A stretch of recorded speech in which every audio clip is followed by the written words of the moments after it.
Good afternoon, everybody. Welcome, and once again, we have been fortunate that we've been able to get underway.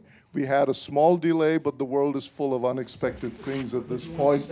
So in the grand scheme of things, please accept that and enjoy this afternoon. My name is Sushil Kurian. I'm the interim executive director here. I normally don't do this, but today I have a very special chance to be with two friends, mentors, gurus, guides who are right up here with me. You know who they are, and I cannot but help say welcome to both of you for being here. And what I'm going to ask is that you take just a minute or two more so I can introduce two amazing people without whom this museum would not exist. This is a very special chance to have Jonathan Shore here, who has been a founding executive director, among other things, and helped make this museum happen. And along with him, I'm going to introduce Tim Porter, who also was an executive director and helped keep this museum alive and rich and vibrant over the last 25 years.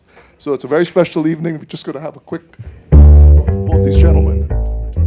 Thanks, Sushil. I think we're particularly grateful to be hosting this Jazz Foundation event here today. And with these fantastic musicians. The Jazz Museum in Harlem and the Jazz Foundation have a long history together, going back to Dr. Billy Taylor, who was involved in the foundation of the beginning of both organizations. I won't go into all the shared DNA, but Hank O'Neill, my cousin Abigail Scheuer, is very very involved with the board of the Jazz Foundation. So we do what has to be done together to keep this music alive and keep the people who make the music thriving. So thank you for being here. Tim? Thank you very much, Jonathan, and also Kurian. And thank you all, for being here. You are proof positive that jazz lives and that the arts live, and it will continue to live despite what's going on right now. I am particularly pleased, to be here this evening, to be here to hear the music of very good friends. A mentor. I studied with Ronnie at one point for several years, and also I believe produced an album of yours and wrote the liner notes for 2 of your albums. And the last time that Harvey S. and I were here together, we were playing here, as a matter of fact, as part of a program that was called, what was it called? It was called Jazz and Architecture. Jazz and Architecture. It was called Mies for Mies van der Rohe and Miles for Miles Davis. Design and music, design and architecture. It was really terrific. And this gentleman over here, Tommy Campbell, the last time I saw him, we were in studio together, working on Flash of the Spirit. Is there a Hooter winner? Just say yes, exactly. And any, Oh, yes. oh, right, exactly. In any event, folks, you're going to have a wonderful time. These are wonderful musicians, who are just always at the top of their game. And you all, of course, are at the top of your game as an audience. So thank you very much. All right. Thanks for being here. Who's ready for some music? All right. Thanks so much. Of course, this is a co-presentation of the National Jazz Museum in Harlem and the Jazz Foundation of America. My name is Will from the Jazz Foundation. We're a nonprofit that helps musicians. Find out more at jazzfoundation.org. Very excited to get right into it with one of our nearest and dearest. He's held down a gig with us for many, many years at Englewood Hospital, where we have had musicians in the lobby, entertaining people there. And I also want to acknowledge one of our board members, Dr. Frank Forty, who is our great hero from Englewood Hospital, who's personally provided millions of dollars in pro bono care. He's also an ace guitarist, so we have two guitar heroes of Englewood here. And Ronnie, of course, has worked with many greats from Barry Harris to Sheila Jordan, and we're so pleased to have his trio with Harvey S. and Tommy Campbell. Please welcome Roni Ben-Hur. Thank you, guys.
subway station. You know, in times like today, it helps us to remember as musicians how much this music meant to generations before us. I said in times like today, it helps us to remember as musicians what music meant to all of us throughout times that were very dark. I mean, there are dark clouds out in the sky, but there were some days that were very dark in America. And I think about, what did Duke Ellington do? How did Billie Holiday handle that? You know, how did Lester Young walk down the streets knowing all that he knew? And there was always this thing about the music is this beautiful bubble. You come to the place to hear the music and you leave everything behind. And you come on the bandstand and you leave everything off the bandstand. So we're very blessed to have this ability to go into this bubble, you and us. And we're very thankful for people like you who make it happen for us to do that. So here's to live music, and hopefully more better things will come to us. Yes. The song we just played is called The Thrill Is Gone. It's an old standard, and it's on my first album. The first album I made was in 1995. It's 30 years ago, wow, with Barry Harris, Leroy Williams, and Lyle Atkinson. And that was the first track. And I'd like to continue with a song I recorded with Harvey. I did a few albums with Harvey. It was the good fortune to do that, and we have more to come. Let's do Pra Machucar Meu Coração.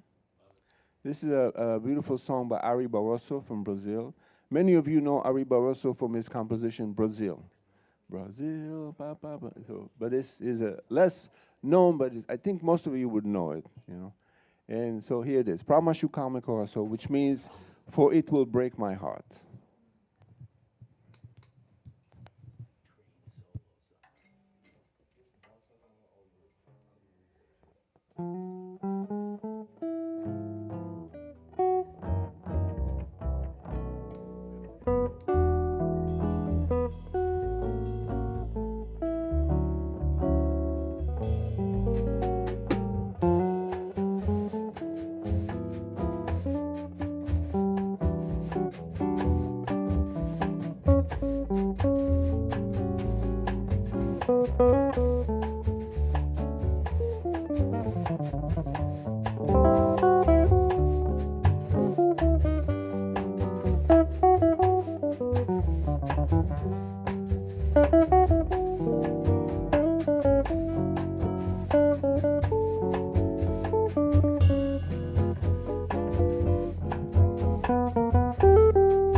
The next song is a song I wrote about, I don't know, 12 years ago or so. It's called Ma'of. In Hebrew, it means taking flight.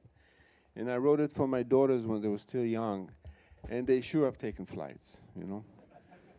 They're doing great, God bless them, you know. Sometimes they're too adventurous for my good health, but that's the way life is. I'm glad for that. So this is our version of Ma'of.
The next song, it was written by Harvey, so I'll let him introduce it after he explain, tell me what's happening. See, there's not a lot into jazz. It's just this, that, and that's it. It's like a good lasagna, you know, just this.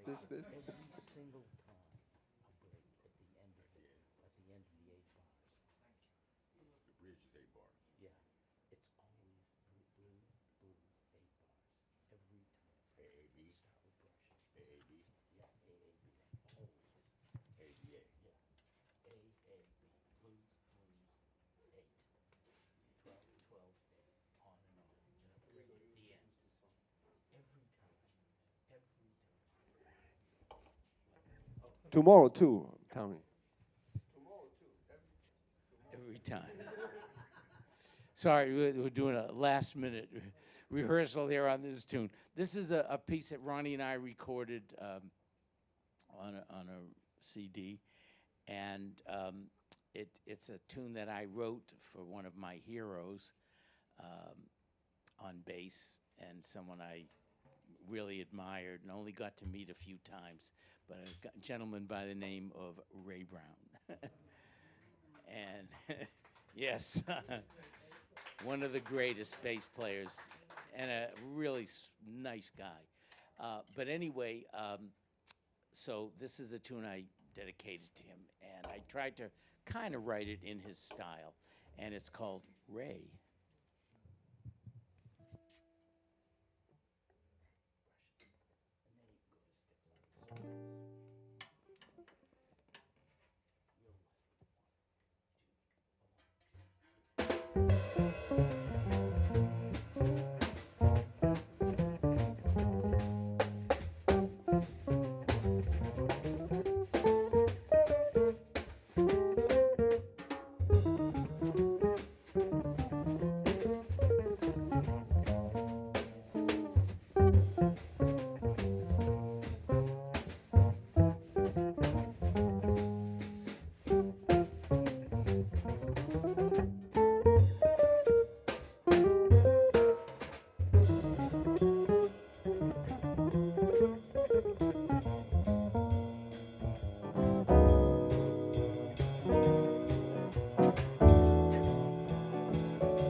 Yeah, the ever creative Tommy Campbell. And Harvey S. Yes. The song we just played is called Devil Might Care by Bob Duro. How many of you got to see Bob Duro live? There you go. Yeah, yeah. He was a big part of the New York scene for a long time, even though he lived in, I guess, Milford, PA, something by the water gap. But he would play in the city a lot. And my older daughter, she's almost 30, but when she had her 17th birthday, we went to see him at Deerhead Inn. And she sings very well. And I told him, you know, she sings this song. So he had her up to do it with his trio. And he was so sweet because the key he does it usually is not good for her. He says, that's okay, honey. We'll do it in my key, and then we'll change to your key. So he was 89, she was 17, you know. I took a video, but I can't find it. Yeah, so now you can't play a jazz concert without playing Monk. I guess you can, but better you don't. So we're gonna yes. We're gonna play his song called "Ask Me Now," featuring Harvey S.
Yes, ask me now, Thelonious Monk, yes. I think it's time for our last one. Yes. So before we play the last one, I want to thank the National Jazz Museum in Harlem for making these events happen and possible. Yes. I want to thank the Jazz Foundation of America, a very wonderful organization. Those of you who are not familiar with it, please get familiar with those organizations, because at times like today, we need to watch out for each other much more than before. I want to thank all those people like you, Frank Forte, who've been so advocating for jazz musicians for so long. And this is a career that sometimes is very precarious. And yes, most of the time. How about that? We'll agree on that. Yes. Yes, and what keeps us together is the support that we feel from people like you, and people who do more and people who do less. But as long as you do something, and we need to stick together, get through this mess. So here's a song by Baden-Powell. It's called Daisha, which means let it be in a way. Here's Daisha. I recorded that with Harvey as well, and we need to record something, Tommy.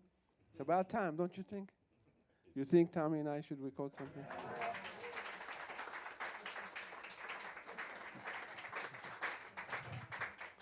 We have a lot of producers here. Great, wonderful. Here's Daisha.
Let's hear it for Roni Ben-Hur.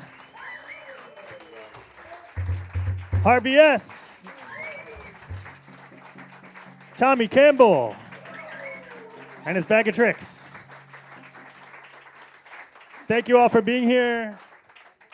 Once again, this is co-presented by the National Jazz Museum in Harlem and the Jazz Foundation of America. Please support the museum if you're here or if you're online. You can also donate to the Jazz Foundation at jazzfoundation.org. Our next concert here is 2 weeks from today with the great Ray Blue. Please join us then. And there's an archive up on our YouTube page and our Facebook page. You can see all the videos that have happened in this series. That includes 2 amazing shows that Roni did with the great Gene Bertoncini. So you can just go to YouTube, Jazz Foundation, Gene Bertoncini, you'll find it. But yeah, thanks so much for being here. Have a great day, everyone. Take care.